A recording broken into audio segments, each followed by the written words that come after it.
The publisher of Sports Illustrated has reportedly notified employees that it is planning a mass layoff because of a licensing dispute. The Arena Group, which operates Sports Illustrated and related properties, says that Authentic Brands Group has revoked its marketing license. Sports Illustrated employee union says the layoffs will be a significant number and possibly all of the workers it represents. The iconic sports brand has had a rough 6 years after being sold by Time, which started the magazine in 1954.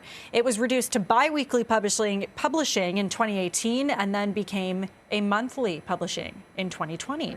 For more on those possible layoffs and what this means for the future of the magazine, we are joined live by Dvorkin now, former director of the UFT journalism program at the Scarborough campus and currently a senior fellow at Massey College. It's good to have you today, sir. Thanks for joining us.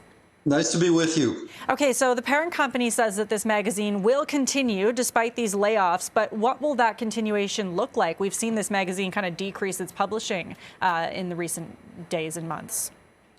Well, clearly it'll just become an online presence, which is what usually happens to broadcasters and print organizations that run out of time and money and luck, which is clearly what's happened to Sports Illustrated.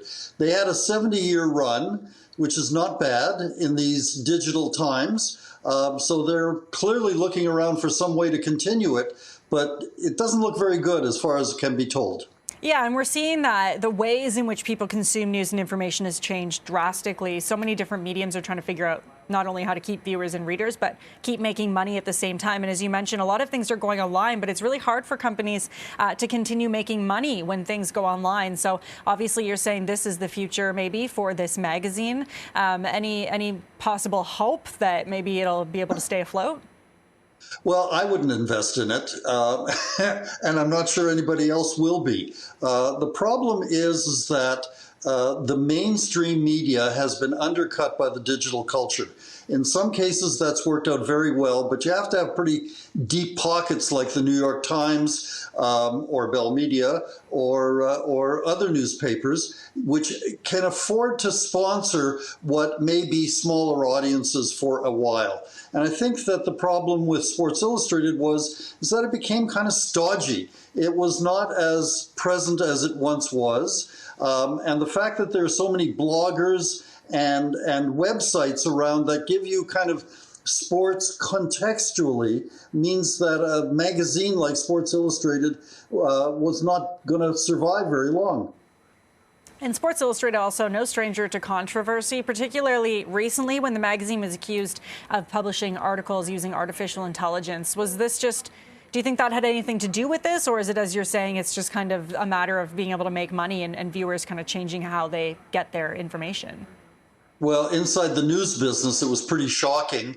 It's been shocking at a number of levels, but the very fact that the Sports Illustrated editorial staff contracted out contract twice, once to one company and then that company to a third company, which basically filed stories about the football players, and it had the names wrong, it had the wrong photographs.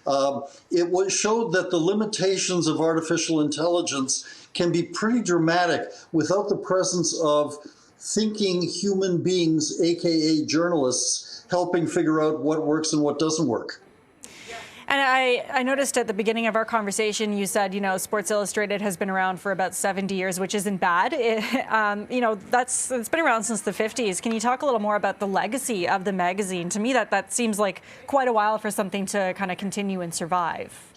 Well, yes. I mean, I got a subscription to Sports Illustrated for my bar mitzvah more than 60 years ago. That shows you how long both it's been around and how long I've been around.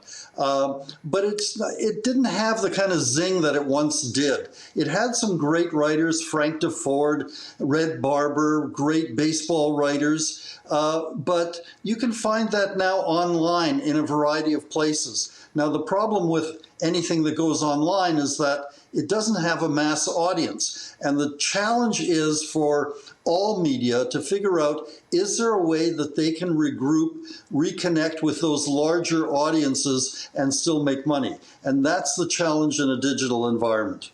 Times are changing. We'll have to see what happens next. Jeffrey Dvorkin, we really do appreciate your time today. Thanks for joining us.